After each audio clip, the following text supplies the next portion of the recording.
अस्सलामुअलैकुम दोस्तों, तुम देखते पे लुडन पंजाब टीवी तो मैं तुम्हारा मेजबान मोहम्मद अहमद। सब तो पहले जनाब अपने चैनल लुडन पंजाब को करना है सबसक्राइब और बैल आइकन करना है प्रेस, ताकि मेरी आने वाली अच्छी और बेहतरीन वीडियो जनाब मेरे वीर वेखन। सब तो पहले जनाब बुरे वाला आए हैं और चौधरी साहब का फार्म है तो जनाब वीर विजिट करावे। और एक गाँव में सेल वास्ते भी है और वीर मुंशी साहब ने इन्हों के चौधरी साहब के उन्होंने को सारी तफसील भी लवागे इंशाल्लाह। और वीर ने विजिट भी कराने हैं माशाल्लाह। इतने 45 60 लीटर ये गावां माशाल्लाह मौजूद ने। बाकी है मेरे वीर ने देख रही हैं किड्डियां गावां ने माशाल्लाह। और शाह कालियाँ खून पे तो पूरा। और चौधरी साहब का 24 घंटे अगे सैला जनाब मौजूद होंदा है हर वक्त जनाब माशाल्लाह। आपे खा पी के पिछा हटदियां ने और विच पानी दी हौदियां मौजूद ने, सारी सहूलत जनाब मौजूद है माशाल्लाह। बाकी इधर जनाब ताज़ियां सूइयां हुई ने, इत्थों लंघ चलिए।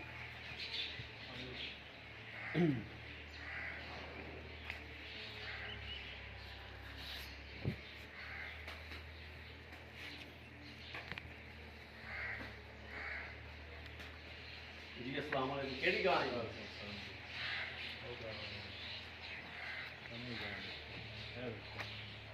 वाली जी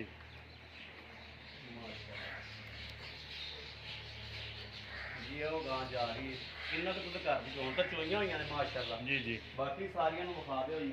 जी 40 ਤੋਂ 45 ਲੀਟਰ है जी जी एवरेज इन्हों की। 40 तो 45 लीटर जी जी तीन बार चौकियां तीन टाइम चुआई होंगी, तीन टाइम मशीना से मशीना से जी। माशाल्लाह माशाल्लाह है गां डब्बी गां है माशाल्लाह। और खराब से रखे थन पूरे मुठ पे और जनाब चुआ बड़ा सोहना माशाल्लाह। कद चंगा माशाल्लाह, चंगा कद है माशाल्लाह, चंगी लाम शाम है। ते ये किन्ने टाइम चुआई करते जी? तीन टाइम चुआई, तीन टाइम चुआई करते तीन टाइम। जी। आ मेरे वीर ने देखनी माशाल्लाह। ये हुण इंज समझी खड़ियां खड़े डॉक्टर आए खड़े ने ते कोई टीके शीके सानू लाओ ने। और माशाल्लाह वध तो वध गावां जनाब खलोतियां ने, वेखना जनाब।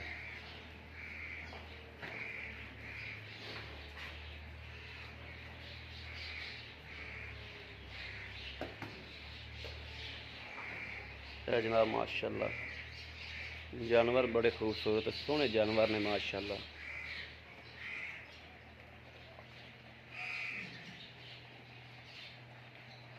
चंगियां कद्दां वालियां माशाल्लाह गावां ने जी।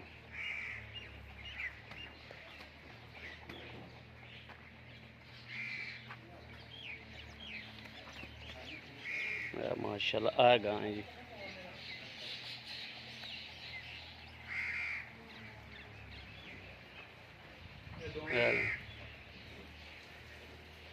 जी इनका की लै लेना जी? दुध किन्ना इहदे कोल 45 लीटर के 40? 40 45 40 42 43 तक। तो इनका जिहड़ा तुसीं पैसे लै लेने ने किन्ने ने? 3 लाख रुपये जी। तो इहदे कोई प्यार मुहब्बत साडे वास्ते कर लेंगे जी, प्यार हो जाएगी, ठीक हो गई। लो जी ए मेरे वीरां दे सामने जनाब ए गां खलोती और विजिट भी कराया वीरां नूं, तसल्ली भी कराइए। और किसी मेरे वीर भरा ने जनाब लैनी हो राबता कर सकते हैं 0307 00 15 881 0307 00 15 881। ਇਹੋ जनाब WhatsApp नंबर है, ਇਹੋ ही राबता नंबर है। बाकी उम्मीद करा कि साडी अज वाली वीडियो मेरे वीरां नूं पसंद आवेगी। पसंद आवे कमेंट लाइक शेयर आदि वीर नूं जरूर करता रहना, ताकि तुहाडा वीर तुहाडे वास्ते बाहर फिर के अच्छे तो अच्छा जानवर लैके जनाब हाज़र होंदा रहे। बाकी जनाब इस वीडियो तो आदे वीर नूं देनी इजाज़त। अल्लाह निगहबान, पाकिस्तान जिंदाबाद।